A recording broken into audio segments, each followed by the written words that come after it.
ल आज हामी एउटा निकै चर्चित पुस्तकमा कुरा गर्दैछौं, रोबर्ट टी कियोसाकीको रिच ड्याड पुअर ड्याड।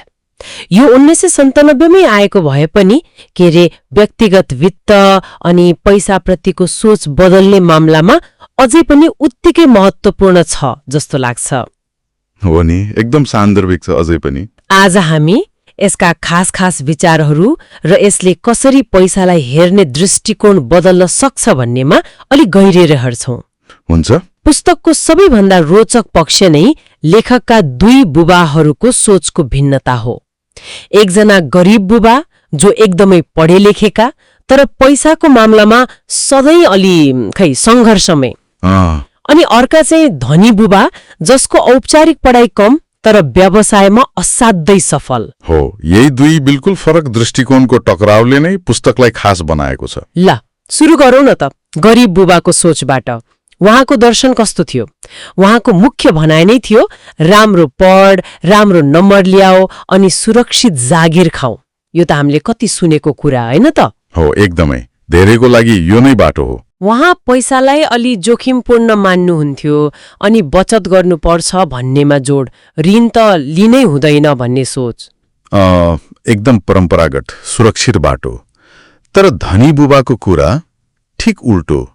उहाँको भनाइ पैसाको लागि मात्र काम नगर, पैसालाई आफ्नो लागि काम गर्न लगाऊ। ए त्यो कसरी? उहाँको लागि मतलब स्कुल कलेजको डिग्री भन्दा पनि वित्तीय शिक्षा, पैसा कसरी चलाउने भन्ने ज्ञान, त्यो धेरै महत्त्वपूर्ण थियो।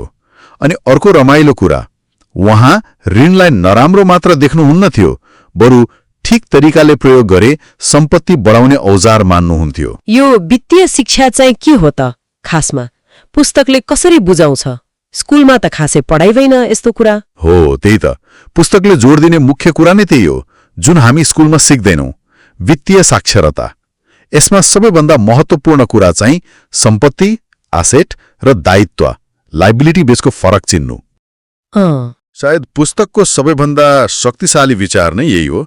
उहाँले सम्पत्तिको परिभाषा नै अलि फरक दिनुभएको छ, परम्परागत सोचभन्दा नगद प्रवाहको आधारमा।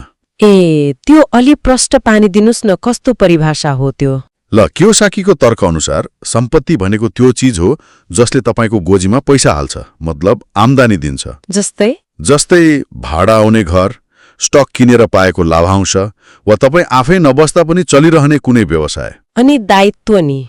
दायित्व चाहिँ ठिक उल्टो, जसले तपाईको गोजीबाट पैसा निकाल्छ, खर्च बढाउँछ।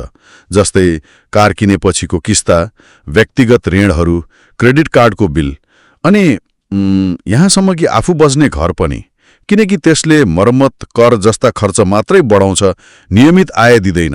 ओहो, आफू बस्ने घर पनि दायित्व। यो त परम्परागत सोचभन्दा एकदमै फरक भयो नि। हो नि, परम्परागत हिसाबमा त घर सम्पत्ति हो, तर कियोसाकीको नगद प्रवाहको कोणबाट हेर्दा यदि त्यसले आय दिँदैन, उल्टै खर्च गराउँछ भने त्यो दायित्व भयो। ए बुझे। यो दृष्टिकोणले त धेरै कुरालाई नयाँ तरिकाले हेर्नुपर्ने रहेछ। अनि अरू केही महत्त्वपूर्ण सन्देश छन् पुस्तकमा? अर्को एउटा निकै महत्त्वपूर्ण सोच छ, केवल पैसा कमाउनुको लागि मात्र होइन, सिक्नको लागि काम गर्नु। उहाँ भन्नुहुन्छ जागिर खाँदा तलब मात्रै हेर्ने होइन, बरु त्यहाँबाट के सिप सिक्न पाइन्छ त्यसमा ध्यान दिनुहोस्। कस्तो सिप? जस्तै बिक्री गर्ने कला, सेल्स, मार्केटिङ, मान्छेसँग कुरा गर्ने, कम्युनिकेसन, व्यवस्थापन, लगानी। यस्ता सिपले पछि गएर आफ्नै व्यवसाय वा सिस्टम बनाउन मद्दत गर्छ। सिस्टम बनाउने भन्नुभयो, त्यो भनेको के हो? हो, पुस्तकले आफ्नो काममा ध्यान दिनुहोस्, माइन्ड योर ओन बिजनेस भन्ने कुरामा पनि जोड लिन्छ। यसको मतलब जागिरै छोड्नुपर्छ भन्ने होइन, तर आफ्नो नियमित जागिरसँगै अतिरिक्त आय स्रोत बनाउनुहोस् वा आफ्नै सानोतिनो व्यवसाय सुरु गर्नुहोस्। त्यो तपाईँको आफ्नो काम भयो। ए मतलब जागिर अरूको लागि, व्यवसाय आफ्नो लागि? हो, केही हदसम्म त्यस्तै। धनी मान्छेहरू पैसाको लागि मात्र काम गर्दैनन् रे, उनीहरू पैसा कमाउने प्रणाली, सिस्टम बनाउँछन्, लगानी गरेर, रियल इस्टेटबाट वा व्यवसाय खडा गरेर।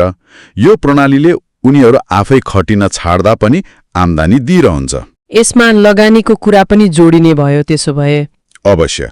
पुस्तकले सानै उमेरदेखि लगानी गर्न र अझ महत्त्वपूर्ण कुरा, चक्रवृद्धि ब्याज, कम्पाउन्ड इन्ट्रेस्टको शक्ति बुझ्न एकदमै प्रोत्साहन गर्छ। चक्रवृद्धि ब्याज त्यो त सुनिन्छ नि हैन ब्याजको पनि ब्याज